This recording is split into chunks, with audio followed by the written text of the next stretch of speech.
तमाम बड़ी खबरों में आपका स्वागत है। आपके साथ मैं हूं स्वाति श्रीवास्तव और बड़ी खबर आपको बता दें, अगले 10 दिनों में प्रत्याशी घोषित कर सकती है बीजेपी। उत्तर प्रदेश में लोकसभा चुनाव के प्रत्याशियों का ऐलान हो सकता है। और देखिए, सबसे महत्वपूर्ण बात यह है कि 2019 में जिन जिन सीटों पर बीजेपी ने शिकस्त पाई थी, उन 14 सीटों पर पिछले काफी दिनों से मंथन चल रहा है और सबसे पहले उन्हीं हारी हुई 14 सीटों पर पहले प्रत्याशी घोषित होंगे।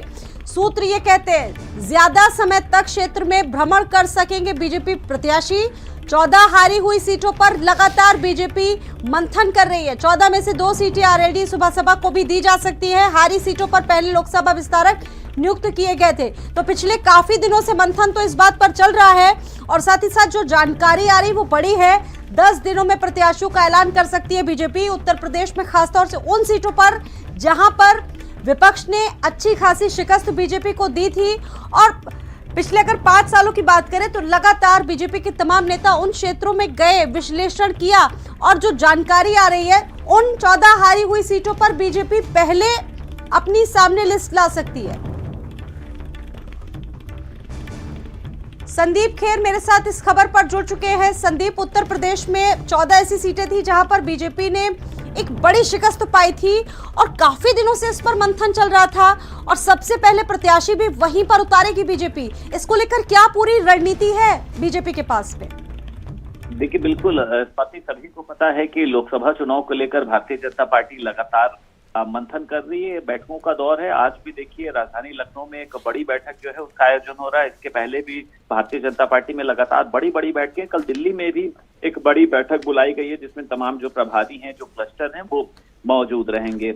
अब देखिए, भारतीय जनता पार्टी जो है ये कहा जा सकता है कि इस बार एक नया तरीके का एक्सपेरिमेंट करने जा रही है कि जो वो सीटें हारी थी 2019 के लोकसभा चुनाव में, 16 सीटें हारी थी। हालांकि 2 सीटें बाद में उपचुनाव में उसने वापस अपने खाते में कर ली थी।